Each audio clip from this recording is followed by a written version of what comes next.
So I'm just going to go through bridge and quickly just show you a couple of analyses I have on some of the lenses I used here. We just have to look here to see the exposure and what lens I am using. In this case, I am using the 18 to 55, and I just wanted to show you a bit of the niceness of this lens. This is a rose bush in the back with the little berries in the fall that pop out, and I just wanted to do a shot which showed the ability to get actually pretty darn good bokeh. Here, let me just check. I am at 44.4 millimeter length. So the only thing I really want to mention about the 1855 is that it's just a great kit lens. It really is probably the best kit lens I have ever had, and I just wanted to mention it again. Here are a couple of other shots taken with the 18 to 55. As you can see, as I zoom up, the quality of the colors on this leaf are really, really nice. And the textures and the sharpness, it's like quite surprising. Again, here I'm at 43 millimeter focal length. Oh, sorry, focal length. Here is, yes, it's 43 millimeter equivalent, but I'm at 28.9 on the APS-C camera. Let's go over to here, see what we're doing here. Same focal length on this. And as you can see, if I go in, look at the metal here. I like to take pictures of metal, rusty metal, because it also gives you an idea of texture, detail, and all that stuff. Again, the 18 to 55 kicking ass right in this area here and giving us some really nice out of focus feel to it. It's not drabby, and I like to call bad bokeh wormy. It's a very good word because it really gives you the impression that there's little worms running around. Another really nice on the 1855 is this. Again, just a way for me to show bokeh. I had put the camera, you saw it in the video just now.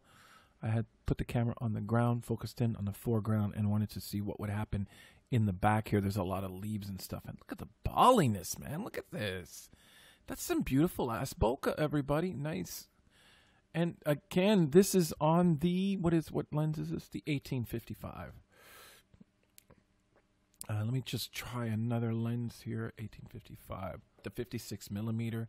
Let's look here. I like this shot because it's just a light bulb that sticks out off my balcony. And what I really liked about this shot is the actual reflection of the steps here. And it also is a very good example of to what extent this lens can be sharp at the center. There's no doubt about that. If we go in now, we're looking at the reflection within this light bulb, and look at that. That is some nice sharpness. If I wanted to go in and crop and recompose, I could do it without any problems whatsoever with the 56 millimeter 1.2. Here's another shot that I thought was good. Again, looking at metal, and I am super zoomed here. Going in the center, you can see how beautiful that is. And how sharp the center of that is. What am I at on my F? My F on this one is 2.5, so I'm relatively open. There you go. So that's f2.5 on the 56 millimeter 1.2. You are going into a nice realm of sharpness with a very open aperture. Probably due to the fact that it is a bigger lens, and it also has room to open up to 1.8, 1.4, 1.2. Therefore, it gives you sharpness when it's in the 2.2 range, which is also fantastically open. As you can see here, I focused in on the bell. Look in the back, the brake, the wires in the back. That's all bokeh'd out, and it's nice bokeh. A brilliant bokeh.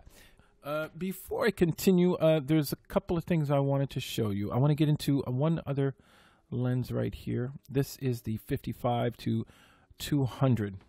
This I'm focusing very far, guys, very far away, and I'm zooming in. And the reason why I wanted to zoom in was to look at its ability to give you depth of field defocus on a sunny day, and it definitely did not disappoint. The 55 to 200 is not disappointing me at all, and here are some shots to prove what I want to say.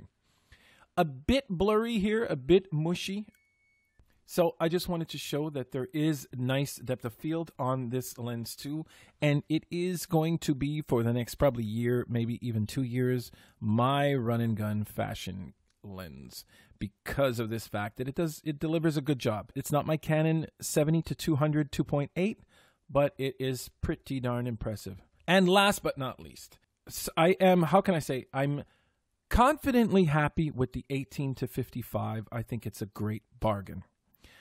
I am also very happy with the 55-200. I think that is a great lens for my run and gun. The 56 1.2 as well has taken me to a new level of portrait photography. I also love it.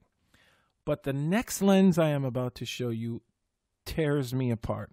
I love this lens for color, for sharpness. It is ridiculously sharp, guys. And it's the 35 f2. The 35 f2 is, oh my God, if I zoom into this, you can see that this thing just kicks ass.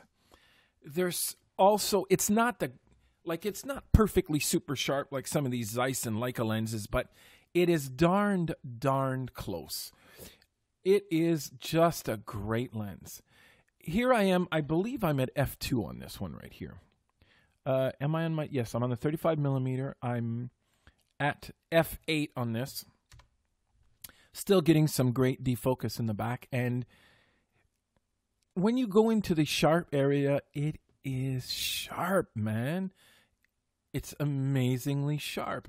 This is a cool shot I took of a branch, and it was coming toward me, but I focused in on a leaf in the back just to see what it would do. Look at that.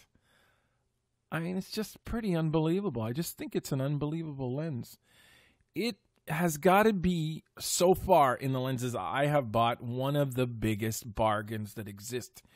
I mean, in Canada, they're at $499, so I guess it's probably in the high 300s in the U.S. This friggin' lens, look at this leaf. The sharpness, look at the colors, guys. The colors on this lens, it's just unbelievable. Really, really nice. Here's another shot I took with the 35. Now, watch. I really took this picture because I thought it was amazing, because right here, in this area right here, which is really in focus, I can go into there. Look at how sharp that is. I pull off to the edges. Sorry, I got to make sure I'm at f2 here. f2, guys. That is wide open for this lens.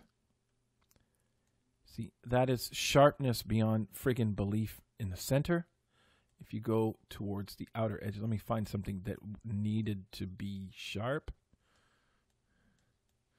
You're losing a tiny bit of sharpness, but nothing to be freaking out about. Now, I can't show you this part because this is out of focus anyway, but if we come to this area right here, which is basically in the same focal plane, it's pretty darned amazing. It's pretty darn amazing. Therefore, I just wanted to talk to you about that, show you a couple of pictures that I took, and also tell you that the f2 to me is just blowing me away day by day. I'm loving it. So that's about it, you guys. Make sure you follow, like, and share, and subscribe. And remember, everybody, keep on making something from nothing.